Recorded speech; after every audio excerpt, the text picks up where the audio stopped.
यार है मिंटू, तेरे बाप की गर्लफ्रेंड का क्या हाल है बे? अबे मुनक्की, लिमिट में रहो दोनों, ठीक है? लिमिट में। अच्छा अरे मुंकी मैडम की बेटिया नेहा कुमारी ने ना कुकर्मी करके पूरे शहर में गंद फैला रखा है। असलम खान हैं? कुकर्मी नहीं, असलम खान है तो आखिर तुम्हारी बहन ही नेहा कुमारी। सौतेली। तुमको लिमिट में रहने को बोले हैं, समझ नहीं रहे हो क्या? अबे सच्चाई से कहा फालतू के बातें क्या कर रहे हो? अरे भैया काहे उत्पात फैला रहे हो? अरे लड़ने की क्या जरूरत है? रहने को बोल रहे हैं हम। क्या मार रहे हो भाई? बहन है तुम्हारी। अबे तो भाई बहन है तुम्हारी। काहे उतावले हो? बहन है तुम्हारी। यहाँ पे साइन कीजिए। वैसे क्या लगता है ये आपका?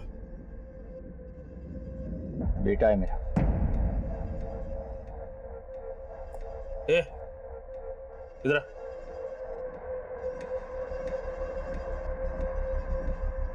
साइन कर इधर।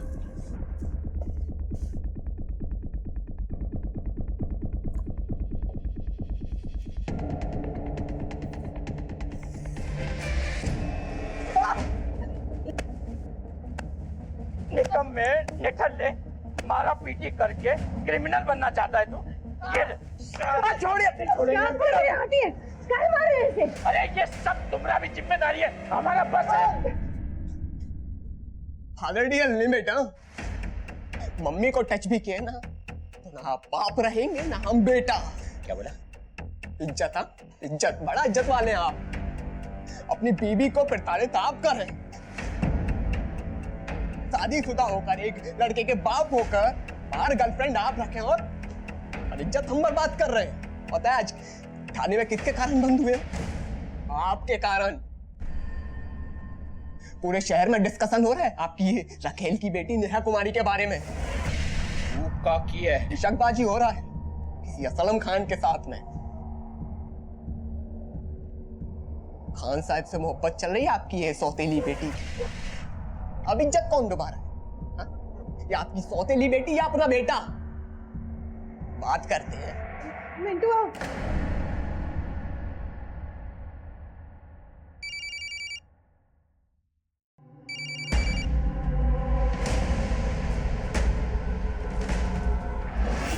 काहे मार रहे हो आप इसको? पूछो इससे। अरे इससे पूछो काहे मार रहे हैं, बताएगी तुमको। हम इससे काहे पूछे? आपसे पूछ रहे हैं ना। इस जवान बिटिया को कोई ऐसे मारता है का? हम इनकी बिटिया नहीं है। अरे हमारी बेटी होती तो गर्दन उतार के धरती पे धर देते। हाँ, नाम सुना बोले जा रहे हैं आप। हुआ क्या है, कुछ बताएंगे भी? अरे मुंह पे कालिक पूछ रही है वो। बता बता उस लड़के का नाम क्या है? बोल। अरे बोल काहे नहीं रही है? क्या बताएं? हमको क्या पता किसके बारे में बात कर रहे हैं? असलम खान। आया कुछ याद? बॉयफ्रेंड है इसका। तो उससे आपको क्या करना है? मतलब क्या कर रहे हैं पीछे हटिए आप। और जबान खुल गया तुम लोगों को। अरे नाली में से उठा के महल में रखे तुमको, भूल गए सब? कुछ नहीं भूले हम, याद है सब। इसीलिए इतना प्रेम दिए हैं आपको, इतना सम्मान दिए हैं। पर इस बार बात हमारी बिटिया के सम्मान का और इसकी फ्रीडम का है। फ्रीडम? शादी करके दिखाओ से तुम दोनों को उसी नाली में फेंक के आएंगे जहां से उठा के लाए थे। तब पूछना हमसे फ्रीडम का मतलब, समझाएंगे अच्छी तरह से। फ्रीडम चाहिए। सुनिए,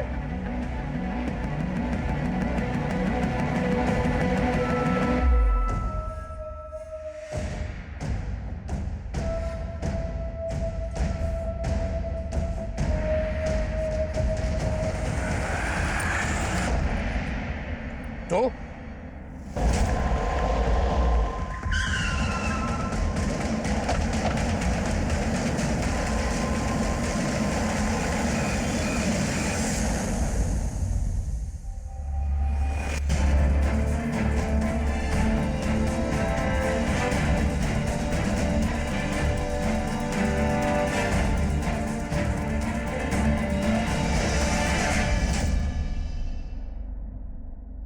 सर हमने नीलेश के आस पड़ोस में पूछताछ की सकते,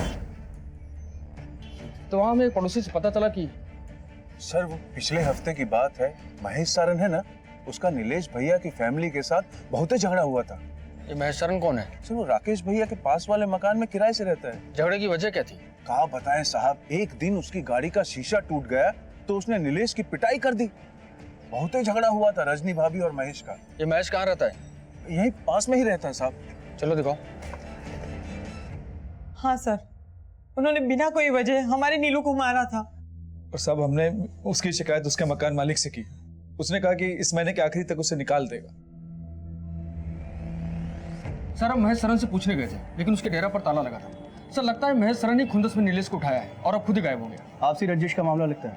क्या नाम बताया तुमने उसका? महेश शरण सर। उसके घर पे नजर रखो। सर एक बात और मालूम हुआ, सर नीलेश को लोगों के घर जा जाकर खाने का बहुत आदत था। इस बात को लेकर उसकी माँ का आस पड़ोस में झगड़ा हुआ करता था। बच्चे हैं, करते हैं सब। तुम एक काम करो, स्कूल के गेट से लेकर उसकी बिल्डिंग तक कितने सीसीटीवी है पता करो, उन सब की फुटेज निकालो। और हाँ, नीलेश अगर उस रास्ते से गया है तो वो जरूर दिखेगा। सर हाँ बोलो। महेश शरण लौटा है। बात करो उससे, पूछो कहाँ था इतने दिन। सर मैं सच कह रहा हूँ सर, मैं जॉब की ट्रेनिंग के सिलसिले में 3 दिन शहर से बाहर था सर। ट्रेनिंग के सिलसिले में या फिर नीलेश की किडनैपिंग के सिलसिले में? सर मेरा नीलेश की किडनैपिंग में कोई हाथ नहीं है, आप चाहें तो। पूछा हमने तेरे मोहल्ले में। उसका नीलेश भैया की फैमिली के साथ बहुत ही झगड़ा हुआ था। उन्होंने बिना कोई वजह हमारे नीलू को मारा था। सबका यही कहना है कि नीलेश तुझे फूटी आंखों नहीं सोता था। क्यों? सर ऐसी कोई बात नहीं है। एक बार नीलेश ने मेरी गाड़ी का कांच तोड़ दिया था, तो मैंने भी गुस्से में आके उसे एक थप्पड़ लगा दिया। इससे ज्यादा मैंने कुछ नहीं किया सर उसके साथ में। ठीक है, लेकिन हमारी परमिशन के बिना शहर के बाहर मत जाना। देख रहे हो तिवारी साहब? सर ये लोग आपसे कुछ बात करना चाहते हैं।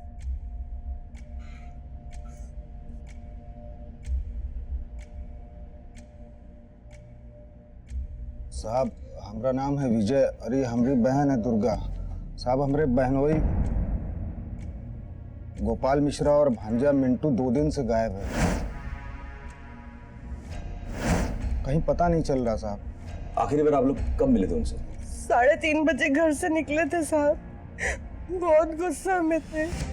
घर में घुसते ही अलमारी से 20 लाख रुपए निकाले, बहुत टेंशन में थे। कहाँ जा रही है बैग लेके? छोड़िए इसे। मुंह मत चलाना मेरे सामने, बेटा मुंह तोड़ दूंगा। झट।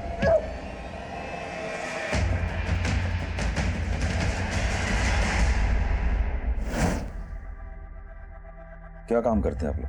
साहब मेरे पति का मनी लेंडिंग का बिजनेस है साहब, और मेरे भाई का पान का दुकान। साहब वो हमारा पान का दुकान का सेटअप भी जीजा जी ने ही करा के दिया था। कारोबार में किसी के साथ कोई झगड़ा झंझट लफड़ा? नहीं साहब, उनका हिसाब बहुत साफ साफ रहता था और बहुत सुलझे हुए इंसान है साहब। तो गोपाल जी के पीछे पीछे मिंटू गया, कैसा संबंध है दोनों में?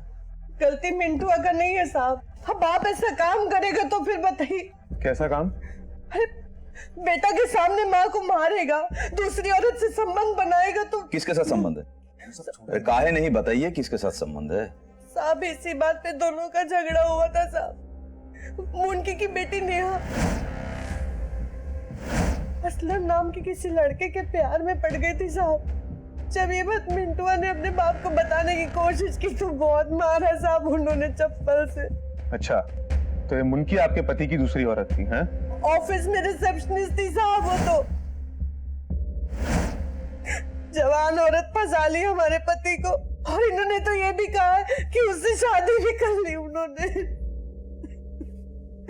साहब उसकी ना बुरी नजर थी हमारे पति के पैसे पे।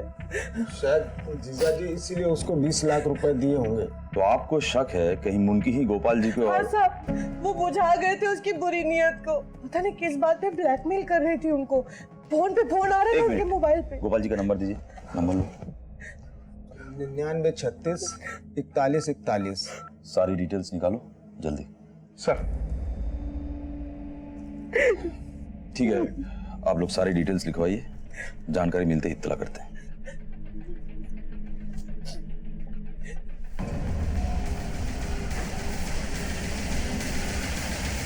गोपाल के ऑफिस में पता कीजिए कि कौन कौन से लोगों को पैसा देने वाले हैं। हो सकता है लेन देन के चक्कर में हादसा हुआ हो। और मुनकी, इससे बात करना होगा, मिंटू की बाइक और गोपाल के कार का सारी डिटेल्स और इन दोनों के फोन के सारी डिटेल्स कंट्रोल रूम को बोलिए, सारे थाने को इन्फॉर्म कर देंगे। सर। थैंक्स। 4 साल की थी नेहा जब गोपाल हमसे ब्याह किए थे। कोई फंसाए नहीं है उनको। अच्छा, तो क्या ये बात सच नहीं है कि नेहा और असलम के बीच में जो रिश्ता था उसके बारे में पता चलने के बाद गोपाल ने आपको अपनी जिंदगी से बेदखल करने की धमकी दी थी?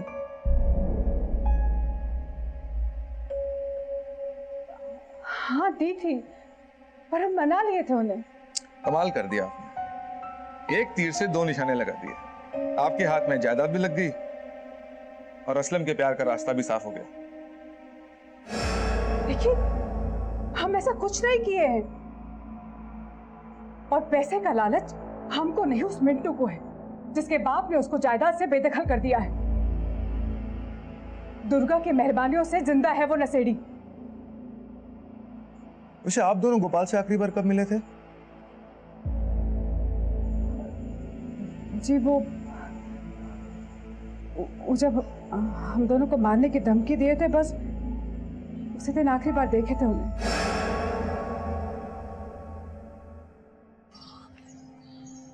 तो आपको लगता है कि मुनकी का गोपाल और मिंटू की मिसिंग से कोई लेना देना नहीं? सर, हमको लगता है मिंटू का 20 लाख पर नियत था, इसलिए बाप के पीछे गया और उसको किडनैप कर लिया। और शायद गोपाल को किडनैप करने का प्लानिंग भी पहले से था, इसलिए अपना फोन घर पर छोड़ कर गया ताकि कोई ट्रेस ना कर सके, और अब खुद पुलिस के डर से कहीं छुपा बैठा। अगर ये प्लान था तो बहुत ही बकवास प्लान था। गोपाल के पीछे मिंटू गया, ये बात सबको पता है, तो पहला शक उसी पे आएगा। और अगर प्लान करके किडनैप करना होता तो फोन घर छोड़कर क्यों आता? एक फोन इंसान के सारे राज खोल देता है।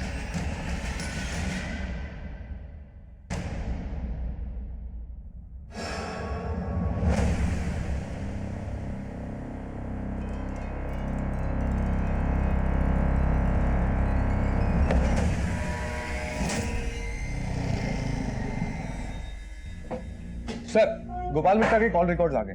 कुछ मिला? हाँ सर, गोपाल मिश्रा के कॉल रिकॉर्ड से तो लगता है कि उसका फोन आखिरी बार पटना बाईपास के आसपास ही स्विच ऑफ हुआ था। ये इस नंबर से बहुत सारा फोन हुआ है गोपाल के नंबर पे। जी सर। तो जिस रोज गोपाल मिश्रा गायब हुआ उसी रोज 25 बार कॉल आए थे, जिसमें से 18 बार तो मिश्रा जी ने कॉल उठाया भी नहीं। ये नंबर है दिवाकर यादव। कॉल किया था इसको? जी सर, किया था, लेकिन सर इसका फोन बंद आ रहा है। और सर, इस आदमी का एड्रेस कंकरबाग कॉलोनी का है।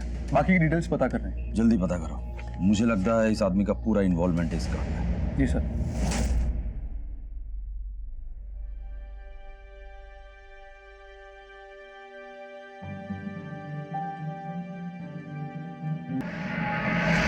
सर, नीलेश के क्लास के बच्चों से एक बहुत अजीब बात पता चली।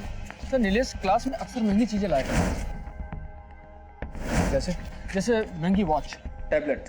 और सर, सबसे अजीब बात तो ये है कि वो कहता था कि ये सारी चीजें उसे किसी मैजिक फोन से मिली है। Magic phone? कहीं नीलेश के गायब होने की वजह ये मैजिक फोन तो नहीं?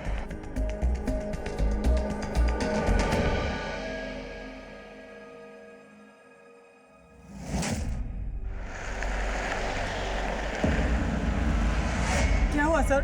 कुछ पता चला हमारे नीलू के बारे में? इन्वेस्टिगेशन चल रही है, इसलिए आपको बुलाया। राकेश, आपने कभी अपने बच्चे को कोई एक्सपेंसिव गिफ्ट्स दिए, जैसे कोई टैबलेट वगैरह? नहीं साहब, हमने तो उसे कभी फोन तक नहीं दिया। नीलेश ने कभी आपको किसी मैजिक फोन के बारे में बताया? नहीं, कभी नहीं। नीलेश के दोस्तों के हिसाब से उसके पास जो टैबलेट था बड़ा एक्सपेंसिव था, वो उसको मैजिक फोन की वजह से मिला था। क्या आपको ये भी नहीं मालूम कि उसको एक्सपेंसिव गिफ्ट कौन देता था? विकास। नीलू का विकास के घर पे बहुत आना जाना रहता था और विकास कभी कभार उसे चॉकलेट्स, केक्स सब कुछ देता था, जो मुझे बिल्कुल पसंद नहीं था। हो सकता है ये विकास ने ही वो मैजिक फोन लाया हो उसके लिए। चॉकलेट्स, गिफ्ट्स, कोई खास वजह? सर, वजह तो कोई नहीं थी। नीलू अक्सर मेरे घर पे खेलने आया करता था। धीरे धीरे हम दोनों की दोस्ती हो गई। दोस्ती हुई तो उसे एक्सपेंसिव गिफ्ट देगा तू? बच्चे को महंगे गिफ्ट देगा? सच बता, वरना मैं तुझे मेरा मैजिक दिखाऊंगा। हाँ सर, मैंने उसको गिफ्ट दिए थे। तो बता वो मैजिक फोन का। मुझे कुछ नहीं पता सर। नीलेश के हिसाब से उस मैजिक फोन की वजह से उसे टैबलेट मिला था। सच बोल। बताता हूँ सर, बताता हूँ। नीलू अक्सर वक्त बे वक्त मेरे घर पे खेलने आया करता था। एक दिन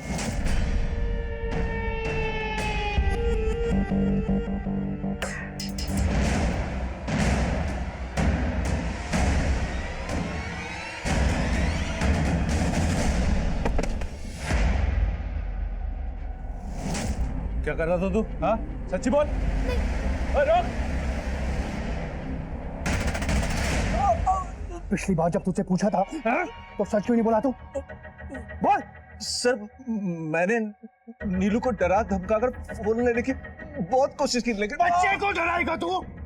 इसलिए तूने उसके माँ बाप के सामने अच्छा बनने का नाटक किया, नीलेश के साथ दोस्ती बनाई, ताकि जब तू ये कांड करे तुझ पे कोई शक ना करे। नहीं सर, नहीं सर, मेरी बात का विश्वास कीजिए सर। नीलू के गायब होने में मेरा कोई हाथ नहीं है। आप चाहे तो क्रॉस चेक कर सकते हैं सर। सुरेश, चल चल।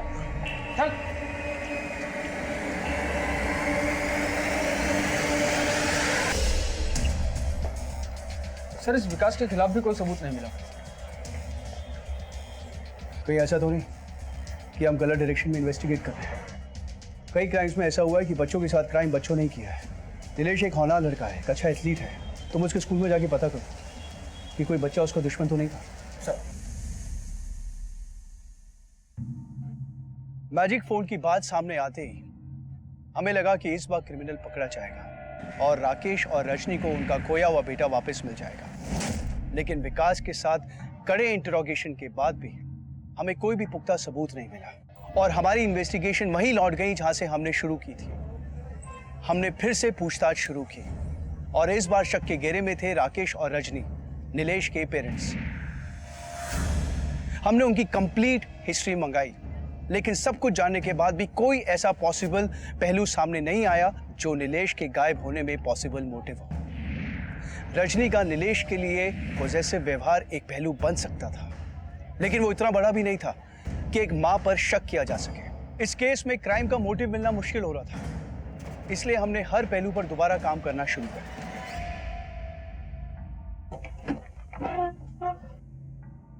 सर, मैंने मिंटू के दोस्तों से पूछताछ की, पर उनका मिंटू और गोपाल के केस से कोई लेना देना नहीं।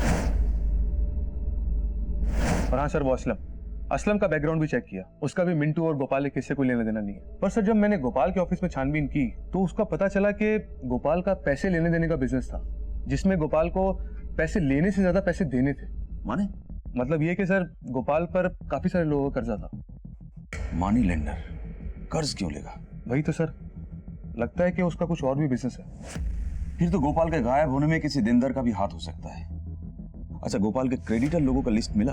नहीं सर, लगता है गोपाल कोई पर्सनल डायरी मेंटेन करता था। उसके ऑफिस में सिर्फ रजिस्टर मिला है और इसमें नाम नहीं, कोड वर्ड्स हैं। और उसके ऑफिस वालों का कहना है कि ये जो कोड वर्ड्स हैं ये क्रेडिटर्स के नाम हैं, जिनका उन्हें खुद भी नहीं मालूम कि हैं कौन लोग।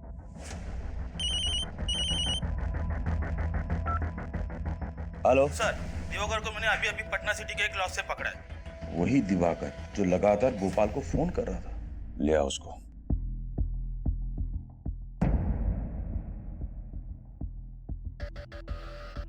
मुझे क्यों बुलाए साहब यहाँ? कैसा? ठीक है सर। पानी पिएगा? अरे सीधा बैठ, सीधा बैठ। किस लिए भाग रहा था? भाग नहीं रहे थे सर, हम तो ढूंढ रहे थे किसको? उसी को जो सबका पैसा लेकर फरार हो गया है, गोपाल मिश्रा। वो तो कर्जा देता है। ये सब ढकोसले है साहब, वो तो बहुत बड़ा सट्टेबाज है। किस बात का सट्टा? बता दे किस बात का सट्टा। ये बहुत धारा लगेगा तेरे पे। अबे बोलेगा कि नहीं बोलेगा? अब बोलता हूँ साहब, बता। क्रिकेट का बुकी है साहब, वो क्रिकेट पे सट्टा लगाता है वो। और तेरा क्या कनेक्शन है? मैं भी उसके पास सट्टा खेलने जाता हूँ साहब। अच्छा ये बता, सट्टा लगाता कहाँ है? और किसी को सट्टा लगाना हो तो किसके पास जाना पड़ता है? सारा धंधा फोन पर होता है साहब, और भरोसे पर। और किसी अनजान आदमी को सट्टा लगाना होता है तो रेफरेंस का जरूरत होता है। वही हम गलती कर बैठे साहब। हमने कपिल को गोपाल से मिलवाया। गोपाल भाई, कपिल नाम का आदमी है, उसको खेलना है। पैसा खा के भाग तो नहीं जाएगा? अरे सर मेरी जवाबदारी है, आप टेंशन मत लो। मैं आपको एक मिनट कॉन्फ्रेंस से लेता हूँ, 1 मिनट। हेलो कपिल, हाँ गोपाल भाई आना ऑनलाइन पे है, बात करना। भाई जी आप चिंता मत कीजिए, मेरे ऊपर भरोसा रखिए। हाँ गोपाल भाई अपना ही है, अपने आदमी है। जब सारी डीलिंग फोन पर होती है तो पैसे का लेन देन कहाँ होता है? साहब हर बुकी का अपना एक कैश पॉइंट होता है शहर में, वहीं से इनडायरेक्ट पैसों का लेन देन होता है। गोपाल का कहाँ है? गोपाल का कहाँ है? ओ विजय का दुकान साहब, विजय का दुकान। साहब हर बुकी के पैकेट के ऊपर एक कोड होता है और कस्टमर के कोड से उसको कोड को मिलाया जाता है। उसके बाद वो पैकेट लिया और दिया जाता है। उसके बाद हम गोपाल को फोन कर देते हैं साहब। पैकेट लेकर जाते हैं, कोई पैसा नहीं गिनता? साहब ये बेईमानी का धंधा है, ईमानदारी से चलता है। ये बता, बुकी इतने पैसे के लेन देन का हिसाब कैसे रखता है? हर बुकी के पास फोन, सिम्स और डायरी होती है और उनका एक अकाउंट टीम भी होता है, वही सब पैसे का लेन देन मैनेज करते हैं। कपिल तुझसे पैसा क्यों मांग रहा था? कपिल सट्टे की एक बाजी में बहुत सारा पैसा जीता था साहब। मैं 20 लाख रुपए जीत गया, 20 लाख। गोपाल ने पैसे देने से मना कर दिया। क्यों मना कर दिया? क्योंकि उसने बोला कि उसने गलत सेशन खाया है और गोपाल ने बोला कि कपिल ने गलत सेशन खेला है, इसलिए उसकी बेट नहीं मानी जाएगी और उसने पैसे देने से मना कर दिया। अब साहब कपिल मुझे धमकी देने लगा, अगर पैसा नहीं दिया तो पैसा हमको देना पड़ेगा। अब बताइए साहब इतने सारे पैसे मैं कहाँ से देता? फिर हमने तय किया कि उसको कहीं से भी बाहर से धर पकड़ेंगे उसका कॉलर। अरे पागल हो गया क्या? किधर है हमरा और कपिल का 20 लाख रुपया? देता है दिल्ली फाड़ दे तेरा। दिवाकर बाबू 20 लाख रुपया है, दुनिया बादाम नहीं है जो पॉकेट में रख के घूमेंगे। हम वादा करते हैं कल शाम को 4 बजे उसी जगह पैसा देंगे। ठीक है, कल वही इंतजार करेंगे। अगर शहर से भागा या कहीं कुछ गड़बड़ किया तो साला तेरा 20 लाख के साथ तेरा जान भी मारेंगे, समझ लेना। फिर हम वहां जाकर 2 घंटे क्या साहब 5 घंटे तक उसका वेट किए, लेकिन मिश्रा नहीं आया साहब। बाद में हमें पता चला कि हमारे जैसे बहुत सारे लोगों ने बेटिंग में पैसा लगाया था और किसी को पैसा वापस नहीं दिया।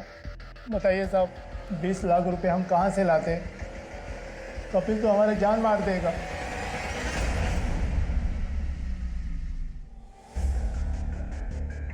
सर ये भी तो हो सकता है कि दिवाकर ने कपिल के साथ मिलकर गोपाल का मर्डर किया।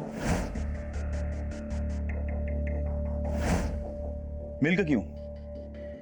दोनों अकेले में भी कर सकता है। और लाश कहाँ है? और मिंटू को मारने का इन लोगों के पास कोई कारण नहीं है। सर हमको लगता है कि आप कहीं कुछ इशारा कर रहे हैं। इशारा करने का उम्र चला गया है तिवारी जी, समझने की कोशिश कीजिए। यहां मसला कुछ और है। सर गोपाल मिश्रा का गाड़ी मिल गया, पटना दानापुर बाईपास के अंदर एक सड़क पे खड़ा है।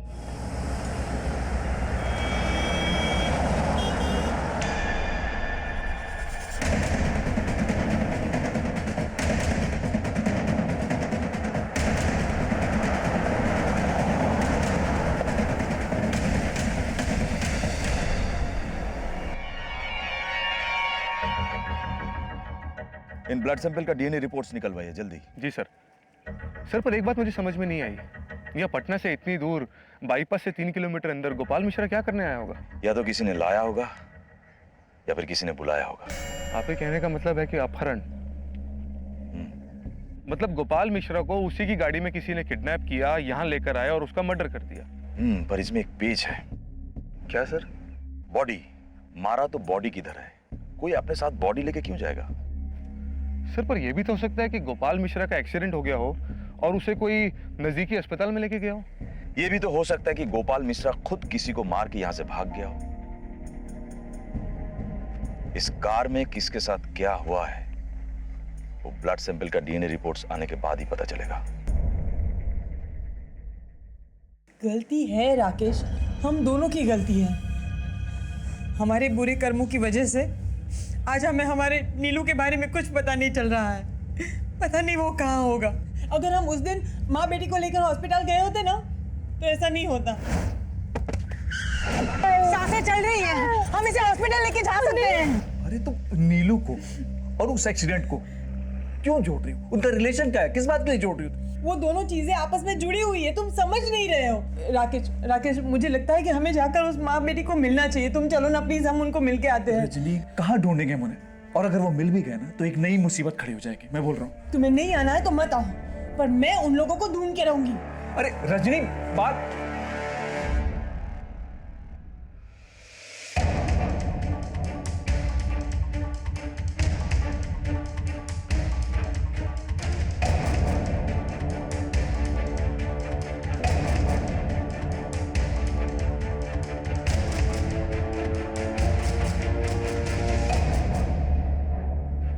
हम उस दिन के लिए बहुत शर्मिंदा हैं। हमें आप लोगों को ऐसे छोड़ के नहीं जाना चाहिए था, हॉस्पिटल लेके जाना चाहिए था। गरीब का हालत तो ऐसा ही होता है। वो तो भगवान ने बचा लिया, 18 टाका लगाए माथा में, मरी जाती नहीं तो। यकीन मानिए उस दिन से एक रात भी चैन की नींद नहीं सो पाए हैं हम। हमारे परिवार की तरफ से हम माफी मांगते हैं, प्लीज हमें माफ कर दीजिए। एक बात पूछे आपसे, आपको हमारे बेटे के बारे में कुछ पता है?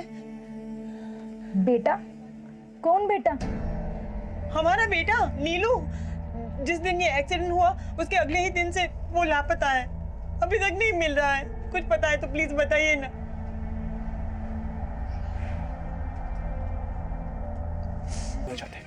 वरना लंबी सजा होती आप दोनों को। सजा तो अभी भी भुगत ही रहे हैं ना। पता नहीं हमारा नीलू कहाँ होगा। नीलेश का केस हमारे लिए एक बहुत ही बड़ा चैलेंज बनता जा रहा था। स्कूल, कॉलोनी, दोस्तों, रिश्तेदारों से घंटों पूछने के बाद भी उसके डिसअपीयरेंस से जुड़ा हमें कोई क्लू नहीं मिला। बार बार हमारे जहन में एक ही सवाल था कि आखिर वो बच्चा गया किधर। ना फिरौती से कॉल आई, ना उसकी डेड बॉडी मिली। रजनी और राकेश के एक्सीडेंट के कन्फेशन के बाद यकीन मानिए मैंने इस केस में एक अलग पहलू से सोचने की कोशिश की, लेकिन उस एक्सीडेंट का तार नीलेश के गायब होने से नहीं जुड़ा था। इतने बड़े शहर में इतने सारे लोगों के बीच आखिर वो बच्चा कहाँ गायब हो गया। मुझे यकीन हो गया था कि ये एक सोचे समझे अपराध का शिकार था और मुझे उस अपराधी तक जल्द से जल्द पहुंचना था। सर, ये गाड़ी में मिले वो ब्लड सैंपल रिपोर्ट है जो गोपाल और मिंटू से मैच कर रहे हैं। पर एक चीज देख रहे हो, गोपाल के केस में ब्लड वॉमिट हुआ था, ब्लड में पॉइजन के ट्रेसेस मिले, यानी फूड पॉइजनिंग। मतलब किसी ने जहर देने की कोशिश की। सर, पर मिंटू के ब्लड सैंपल रिपोर्ट में तो जहर है ही नहीं। अजब खेल है। मिंटू गोपाल के पीछे पीछे निकला, गाड़ी में दोनों में हाथापाई हुई, खून बहा, पर कौन मरा कौन जिंदा ये समझ में नहीं आ रहा है। और अगर कोई मरा तो बॉडी कहाँ है? और सर, सोचने वाली बात यह भी है कि आखिर गोपाल मिश्रा को जहर देगा कौन?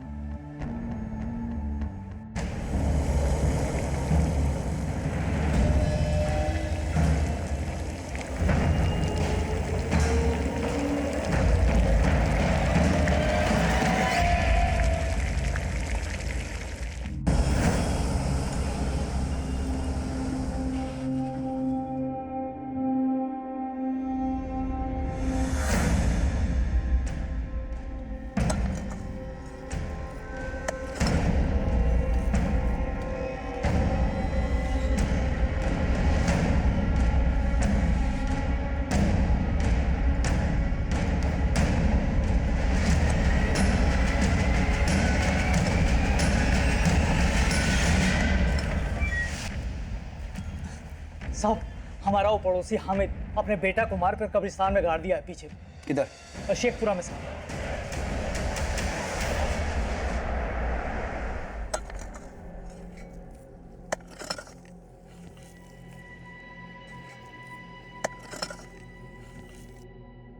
सर, यहाँ कुछ भी नहीं है।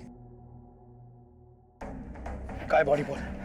साहब, हम यही दफनाए थे, हम अपना बेटा को नहीं मारे, गलती से। दिन भर गली मोहल्ला में दौड़ता रहता था, एक और अक्षर नहीं पढ़ता था, 3 बार एक के क्लास में फेल हुआ। कल उसको बोले हम कि घर जल्दी जाकर पढ़ने बैठ जाना, तो हमसे बहस करने लगा। बस हमारा माथा घूम गया। बगल में डंडा पड़ा था, उठा के 4 ठो मारे और मार के उसको कोठरी में बंद कर दिया। फिर रात में हम उसको खाना देने गए तो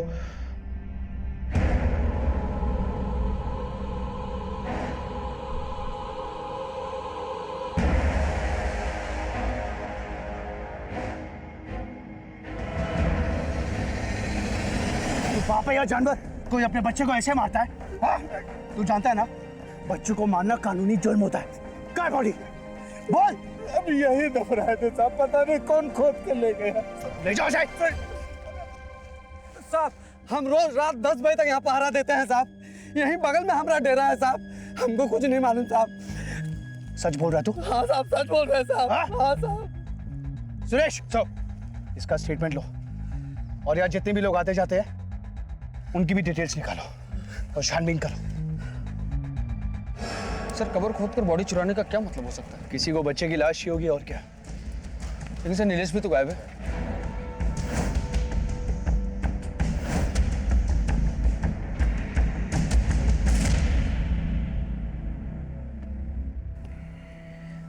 दिवाकर ने कहा कि गोपाल उसे पैसा देने 11 तारीख शाम को उस फ्लैट पर आने वाला था।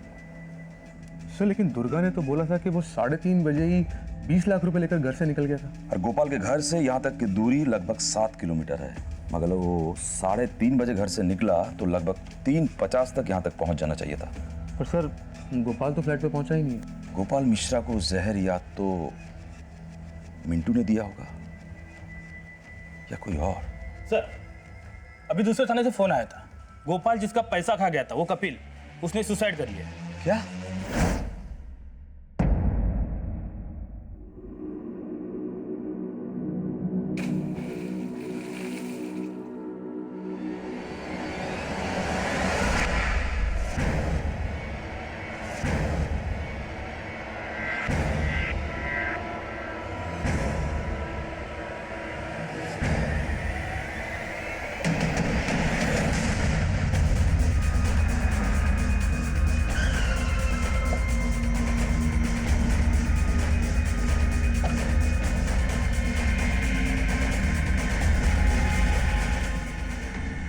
सर, ये तो हामिद का बेटा बब्बन है जो कब्र से गायब हुआ था। बच्चे की लाश को कब्र से निकाल कर कोई तालाब में क्यों फेंकेगा? समझ में नहीं आ रहा। किसने देखा इसकी लाश को सबसे पहले? सर, मैंने देखा।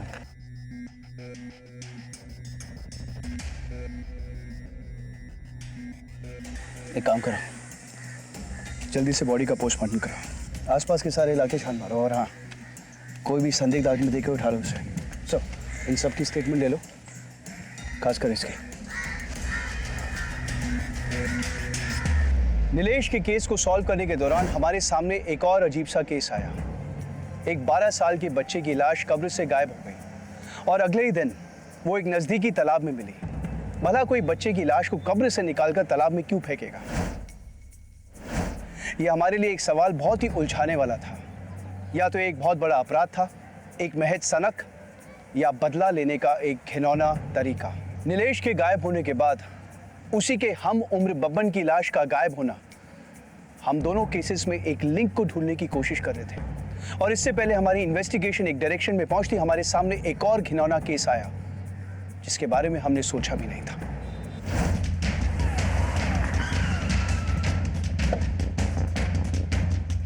सर, आसपास के लोगों को बहुत बदबू आ रही थी। उन लोगों ने पुलिस को फोन किया था और सर फॉरेंसिक वालों को बुला लिया। वो लोग आ चुके हैं। मीडिया वाले को बाहर कर दो। Only one question, sir. Sir, नरसंहार हुआ है। लेकिन मारा यहाँ नहीं गया है, यहाँ सिर्फ मारकर फेंका गया है। जी सर। सर, फर्श पर कहीं ब्लड नहीं है और ना ही कहीं कोई हथियार नजर आ रहा है। वही तो कह रहे हैं, मर्डर कहीं और हुआ है, सिर्फ डंपिंग यहाँ हुई है। जैन सर। जी सर। जी। I know sir. Jain sir. Jain. SP साहब। सर, पूरी मीडिया हरकत में आ चुकी है। इससे पहले ये मामला आगे तरह पहले हमें से यही सॉल्व करना है। सर, फॉरेंसिक वाले आए क्या? जी। फॉरेंसिक वाले को बोलो जल्दी से जल्दी हमें रिपोर्ट सबमिट करें। और सुनो, उड़ान वाले को उठाओ। सर। ये गुत्थी अब पुलिस की रातों की नींद उड़ाने वाली है। कैमरामैन रमेश दुबे के साथ मैं पूनम। सर, गोडाउन में मिले 18 लाशों में से 12 लाशें 12 से 16 साल तक के बच्चों की हैं, जो अलग अलग एरिया से हैं। मतलब साफ है, अलग अलग जगहों से लाशों को उठाकर एक जगह डंप कर दिया गया। सर, इनमें से कुछ की तो मिसिंग कंप्लेंट्स हैं और कुछ लाशों को शमशान और कब्रिस्तान से चुराया गया है। सर, शमशान और कब्रिस्तान? जैसे बब्बन की लाश को चुराया गया था। जी। लेकिन फिर उसकी लाश को पानी में क्यों फेंका गया, मुझे कुछ समझ नहीं आया।